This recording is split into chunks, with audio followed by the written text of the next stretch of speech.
Pria itu menemukan sebuah batu. Namun dia mendapati batu itu sangat berat. Brian menggunakan kedua tangannya untuk melepaskannya. Alhasil, batu tersebut tetap tidak bergerak sedikit pun. Saat temannya mengeluarkan alat pembuat roti, dalam sekejap mata, kapak itu ditarik ke arah batu. Brian sangat bersemangat. Kali ini saya akan menghasilkan banyak uang. Namun mereka tidak mengetahui bahwa bencana akan segera menimpa bumi. Sore itu, langit tiba-tiba diguyur hujan meteor rasi bintang. Observatorium Nasional kembali membuat penemuan mengejutkan. Sebuah meteorit yang sangat besar bersembunyi di dalam hujan meteor. Ia menuju bumi dengan kecepatan roket. Menurut perhitungan, diameter benda ini sekitar 19 km. Besarnya 2 kali lipat dari asteroid yang menghancurkan bumi sebelumnya. Alangkah buruknya jika benda langit ini menabrak bumi. Saat ini, satelit bumi, bulan, memblokir serangan tersebut. Tabrakan dahsyat ini menyebabkan bulan menyimpang dari orbitnya. Sedemikian rupa sehingga orang-orang di bumi dapat melihat pemandangan ini dengan jelas. Semua orang sangat terkejut, namun itu hanyalah permulaan. Tabrakan tersebut menciptakan puing-puing yang tak terhitung jumlahnya terbang menuju bumi dengan kecepatan 6.000 km per detik. Tak lama kemudian, seluruh dunia hancur karena puing-puing. Pemandangan itu sangat mengerikan, namun sebagian besar bulan diam-diam mendekati bumi. Para ahli memperkirakan jangkauan dampaknya akan melebihi 100 meter. Puing-puing ini juga dapat menghancurkan kota New York. Amerika berada dalam kebingungan dan ketakutan yang luar biasa. Sayangnya, setelah itu puing-puing tersebut melewati atmosfer dan jatuh di pantai Pasifik, menyebabkan tsunami setinggi lebih dari 10.000 meter. Untungnya, negara tersebut segera mengevakuasi penduduk terdekat. Usai bencana, Macedon buru-buru mengadakan pertemuan. Mereka ingin mengklarifikasi apakah hal itu berdampak pada kemanusiaan atau tidak. Ternyata tabrakan tersebut mengubah kecepatan bulan. Jarak bumi dan bulan menyempit hingga 30.000 km. Perubahan ini masih belum cukup memberikan dampak terhadap umat manusia. Mendengar ini, semua orang langsung santai dan merasa lebih aman. Siapa sangka beberapa hari kemudian akan terjadi hal aneh.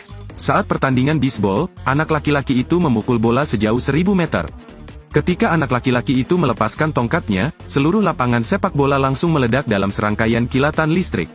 Percikan berceceran di mana-mana. Jelas sekali, fenomena tersebut ada kaitannya dengan tumbukan bulan sehari sebelumnya. Di sisi lain, staf peneliti ilmiah juga menemukan meteorit aneh. Dan ketika menimbang berat batu itu, saya menemukan sebuah kebenaran. Meteorit semacam itu beratnya bisa mencapai 6,66 ton. Masanya bahkan lebih berat dari emas. Beberapa hari yang lalu, sebuah benda langit mengalami tabrakan hebat dengan bulan. Benda langit ini langsung jatuh ke permukaan bulan. Dan pecahannya jatuh ke bumi. Brian menghubungi rekannya Gabriela. Dan ketahuilah bahwa meteorit kecil ini kemungkinan besar merupakan pecahan bintang Katai Coklat. Yang disebut Katai Coklat adalah produk dari proses kompresi sebuah bintang setelah terbakar. Ini akan menarik semua materi yang ada di alam semesta. Mendengar hal tersebut, Gabriela tiba-tiba menyadari bahwa benda yang menabrak bulan kemungkinan besar adalah Katai Coklat. Artinya, ukuran bulan kini 2 kali lebih besar dari bumi. Jarak antara bulan dan bumi semakin dekat. Seperti yang diharapkan, dia menerima pemberitahuan dari observatorium. Bulan telah memperpendek jarak dari bumi sebanyak 90.000 km. Dengan begitu, tidak lama lagi bulan akan menabrak bumi. Melihat situasi semakin tidak terkendali, Gabriela segera menelepon pemimpin senior Amerika Serikat. Biarkan negara-negara di dunia merespons bersama-sama. Bulan semakin dekat ke bumi.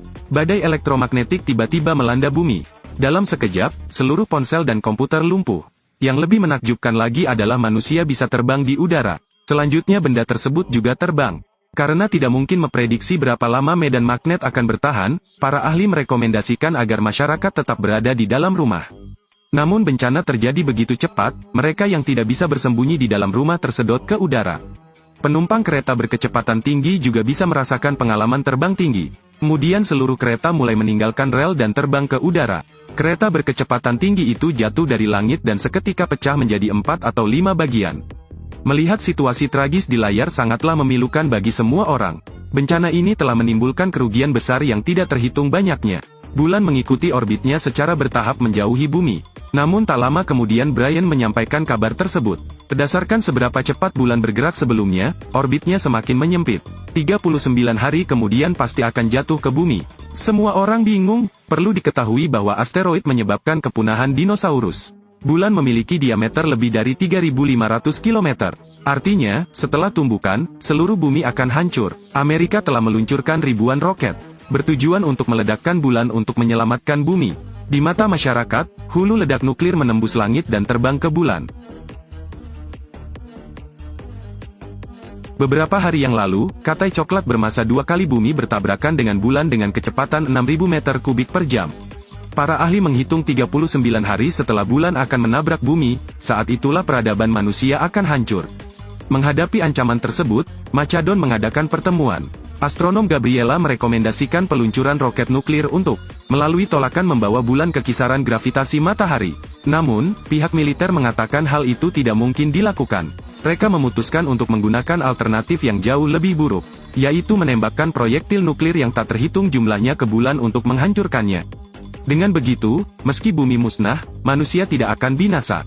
Namun tidak menyangka bahwa roket yang diluncurkan untuk menghancurkan permukaan bulan tidak akan ada gunanya. Yang pada gilirannya meningkatkan kecepatan putarannya. Dalam 5 hari bulan akan menabrak bumi. Melihat rencananya gagal membuat segalanya menjadi lebih buruk daripada perasaan malu sesaat. Ketika saya putus asa, segalanya berubah menjadi lebih baik. Pakar Brian menemukan bahwa meskipun rencananya gagal, namun menyebabkan katai coklat di bagian dalam bulan sedikit bergeser keluar. Jika pendorong gravitasi nol digunakan, inti bulan dapat dimagnetisasi dan diubah menjadi magnet raksasa. Dengan demikian, katai coklat bisa disingkirkan dari bulan. Namun masalahnya, operasi ini membutuhkan tenaga ahli untuk pergi ke bulan. Selain itu, astronot mungkin tidak dapat kembali ke pesawat ruang angkasa tepat waktu. Bahkan jika mereka kembali tepat waktu, peluang mereka untuk keluar dari medan magnet sangat kecil. Ini juga berarti bahwa perjalanan ini adalah perjalanan tanpa harapan. Mungkin 2 orang yang membuat rencana tersebut, Brian dan Albert, akan menjadi penanggung jawabnya.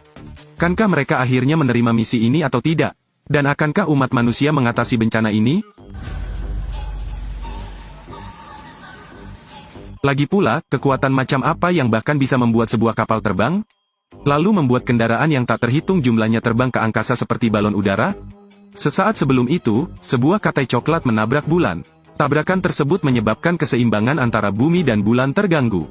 Semua orang dan benda terangkat ke udara. Arahnya lagi, 10 hari lagi bulan akan menabrak bumi. Peradaban manusia terancam musnah. Untuk menyelamatkan bumi, Machadon mengirimkan 4 astronot untuk terbang ke bulan. Setelah tiba, mereka berencana menerapkan teknologi canggih untuk menarik inti bulan. Hal ini kemudian akan mendorong katai coklat menjauh dari bulan. Namun pada saat instalasi mesin mengalami sedikit masalah. Dan kini tinggal 5 jam lagi sebelum bulan akan menabrak bumi. Untuk menentukan koordinat pasti rudal balistik tersebut, Brian dan Brenda duduk di hovercraft menuju pusat bulan untuk menggambar peta. Untuk memanfaatkan waktu, Brian meningkatkan kecepatannya dengan cepat. Tapi bulan tiba-tiba bergerak, menyebabkan lava yang tak terhitung jumlahnya beterbangan. Sebelum mereka sempat bereaksi, mereka ditusuk oleh lahar. Kedua pria itu langsung kehilangan kontak dengan pusat komando. Semua orang kembali putus asa. Untungnya, keduanya mendarat di permukaan yang datar. Sinyal kembali muncul di layar. Tapi Brenda hanya punya 1 nafas lagi yang tersisa. Meskipun Brian berusaha sekuat tenaga untuk memegang tangannya, dia kehilangan kendali. Brenda yang malang kehabisan peran. Melihat waktu telah berlalu 10 menit, atas dorongan Albert Brian, ia membangkitkan semangatnya. Pada saat genting, dia mampu memperbaiki sensor peta. Setelah menentukan koordinat, hulu ledak rudal diluncurkan. Namun saat ini pesawat amfibi tersebut rusak parah. Brian tahu dia tidak punya kesempatan untuk kembali ke pesawat luar angkasa utama. Di saat-saat terakhir, Brian menggambar hati di tanah untuk mengungkapkan rasa cintanya kepada istri barunya. Hulu ledak roket meledak, dan gelombang kejut besar menyebar, langsung menarik pusat bulan. Di bawah gaya reaksi balik yang sangat besar, katai coklat terlempar dari bagian dalam bulan. Seperti dugaan semua orang, gravitasi matahari menangkapnya. Dan Albert di dalam pesawat luar angkasa berhasil menghindari jangkauan ledakan. Ketika orang-orang berlari keluar untuk melihat pemandangan di depan mereka, mereka menjadi bingung. Melihat bulan saja ibarat semangka yang terbelah 2. Namun bulan kini telah kembali ke orbit semula. Kemanusiaan akhirnya terhindar dari bencana kehancuran. Film berakhir di sini. Sampai jumpa lagi di video-video berikutnya.